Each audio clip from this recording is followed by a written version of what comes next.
पढ़ने का एक तरीका क्या है कि बस उठा ली किताब और लग गए पढ़ने, ठीक है, पता ही नहीं चल रहा है, जिसको इसको रीड करना ही कह दो आप, नोट्स हैं, एनसीईआरटी है, कुछ भी है, पढ़े जा रहे हो, बस पढ़े जा रहे हो, दिमाग में नहीं उतर रहा है कुछ, या दिमाग कहीं और ही चल रहा है, बस लग रहा है कि पढ़ाई की। एक तो ये तरीका है पढ़ने का, ऐसे फिर 10 घंटे भी बैठे रहो कोई फायदा होने वाला है नहीं। एक होता है दूसरा कि बड़ा ही एक्टिव रह के पढ़ाई करना। आप कहोगे सर पढ़ते टाइम या धीरे धीरे पढ़ने के बाद तो थकावट आएगी ना, फिर एक्टिव कैसे रहेंगे, रहना ही पड़ेगा। उस एक्टिवनेस को बनाने के लिए आप डिफरेंट डिफरेंट तरीकों का इस्तेमाल कर सकते हो। कौन से तरीके हैं, जैसे लोग बड़े टॉपर्स बोलते हैं, मेरा थोड़ा सेटअप नहीं बैठता उनके साथ, वो लोग बोलते हैं 45 मिनट्स के बाद एक ब्रेक ले लो, 5-10 मिनट का। मेरा थोड़ा सा उल्टा है, मैं कहता हूं 45 मिनट जो हैं, अब हालांकि हेल्थ दिक्कत है तो आप ले सकते हो उतने में, पर मेरे हिसाब से एक सिटिंग जो है 1-1.5-2 घंटे की होनी चाहिए। क्यों, फोकस तो बने, फोकस बनेगा उस टाइम पे आपने ब्रेक ले लिया। फोकस बनने के लिए 10-15-20 मिनट चाहिए। अब आपको रिदम आया, आपका पूरा टॉप पे चल रहे हो आप, इतने में उठ गए आप। अब या तो आप बहुत ही स्ट्रिक्ट हो, 10 मिनट के ब्रेक के बाद तुरंत बैठ जाएं, या तो आपके अंदर ये क्षमता हो, बट मुझे पता है वो 10 मिनट कब आधे घंटे में तब्दील हो जाएंगे पता भी नहीं चलेगा। उस एक्टिवनेस को बनाए रखने के लिए कुछ ना कुछ करना होता है। 1-1.5 घंटे के बाद आप पढ़ के प्रॉपर फोकस करके थोड़ा सा उठ लो, चल फिर लो, एक आध गाना सुन लो, भजन सुन लो, कुछ भी कर सकते हो, घर वालों से 10 मिनट बात करनी है वो कर लो, बट ध्यान रखना 10-15 मिनट से ज्यादा का ब्रेक नहीं होना चाहिए। कुछ खा पी लो, दिमाग की नसें एक्टिव हो जाएंगी, फिर बैठ जाओ, फिर अगले 1.5-2 घंटे ना फिर एक्टिव रहना है। पढ़ने का मतलब क्या बोलूं, अब गधों की तरह मतलब ऐसे पढ़े जाना थोड़ी है, जैसे वो बोझा ढोते रहते हैं वैसे थोड़ी है, एक बर्डन सर पे लेके पढ़ाई करना थोड़ी है।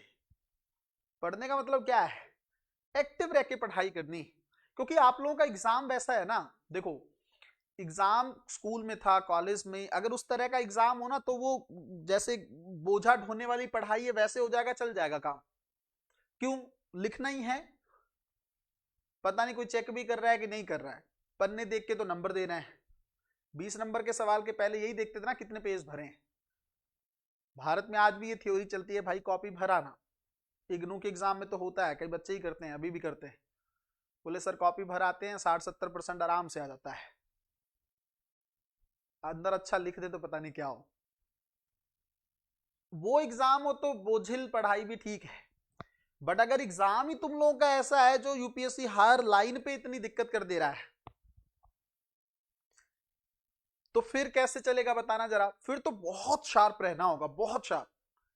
कैसे शार्प रहना उसका एक टेक्निक बताता हूं, पहले भी बताया, पता नहीं आप लोगों ने उतना नोटिस किया है कि नहीं, आज थोड़ा और अच्छे से बता देता हूं, 1-2 मिनट की बात है, ध्यान से सुन लो।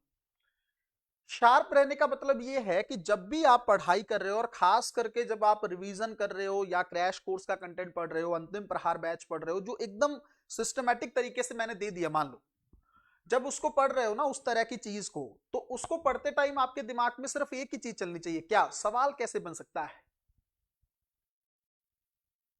आप कहोगे सर क्या हम उतने काबिल हैं कि भाई हम ये सोच सके कि सवाल कैसे बन सकता है, कोई दिक्कत नहीं है ना, काबिलियत कौन देख रहा है अभी, माइंड को एक्टिव रखना है।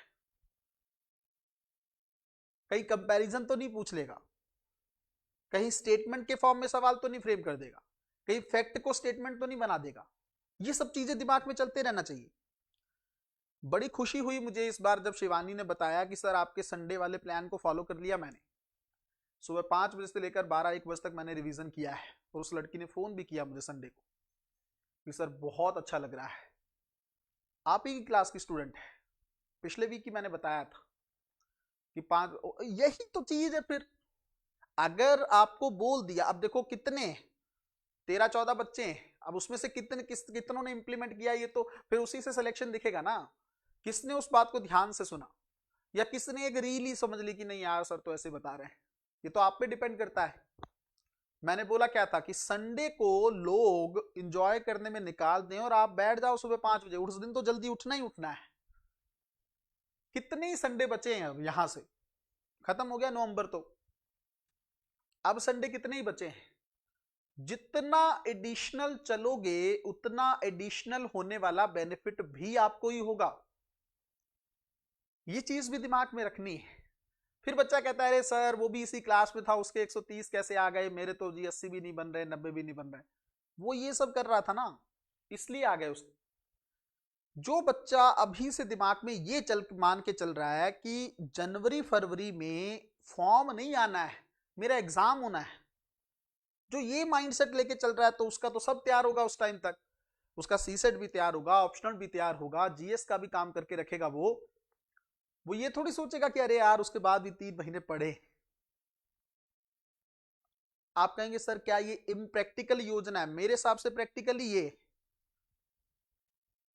माइंड पे जब तक प्रेशर नहीं क्रिएट करोगे ना कि 1 महीना रह गया, 2 महीने रह गए आप। अच्छा चलो मैं आपसे एक सवाल पूछता हूं, अभी जैसे एग्जाम में 5-6 महीने का जो भी समय बचा है, आज मैं आपको कहूं कि आपको पॉलिटी को या हिस्ट्री को रिवाइज करना है, या इकोनॉमी, कोई भी सब्जेक्ट है, मैं कहूं उसको रिवाइज करना है, कितने टाइम में करोगे आप? ले ही लोगे हफ्ता 10 दिन, कम से कम चलो 5-6 दिन तो मान के चलो। चलो क्रैश कोर्स भी रिवाइज करोगे तब भी 3-4 दिन तो लग ही जाएंगे, कंटेंट होता है इतना तो, क्योंकि ढिलमुल है ना अभी। बट यही स्पीड आपकी जब एग्जाम में 7 दिन रह जाते हैं, तब आप 2-2 बार भी रिवाइज कर देते हो पॉलिटी को, 2-2 बार हिस्ट्री को, 2-2 बार इकोनॉमी को। इसका मतलब क्या है? कैपेसिटी है करने की, बट उस चीज को फॉलो अभी नहीं कर रहे हैं। पेपर से 10 दिन पहले उसको फॉलो करते हैं, कर सकते हो ना उस चीज को अभी फॉलो, बट करते कब? एग्जामिनेशन हॉल से या एग्जाम आने से कुछ दिन पहले। अरे उस दिन एकदम से ऐसी स्पीड कहां से बढ़ गई? क्यों? प्रेशर था, पता था एग्जाम होना है 24 को, तो लग गए। फिर अब धड़ाधड़ जा रहा है पॉलिटी, धड़ाधड़ जा रहा है इकोनॉमी। अब तो कोई एक्टिव करने की भी जरूरत नहीं है, अब तो किसी मोटिवेशन की भी जरूरत नहीं है। होता है उस समय कि नहीं, जिन लोगों ने एग्जाम दिया है मुझे लगता है वो इस चीज को फील कर पाएंगे।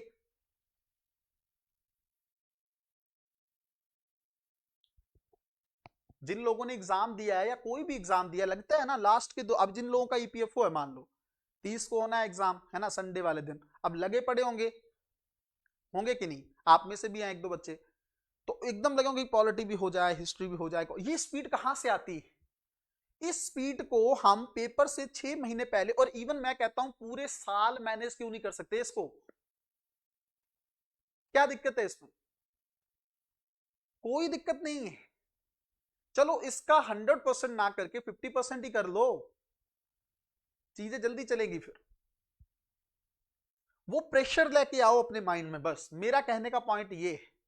अगर प्रेशर आने में टाइम लगेगा कि नहीं अभी तो 3 महीने बाकी है, 4 है, 2 है, फिर छूट जाएगी चीजें, फिर हो नहीं पाएगा।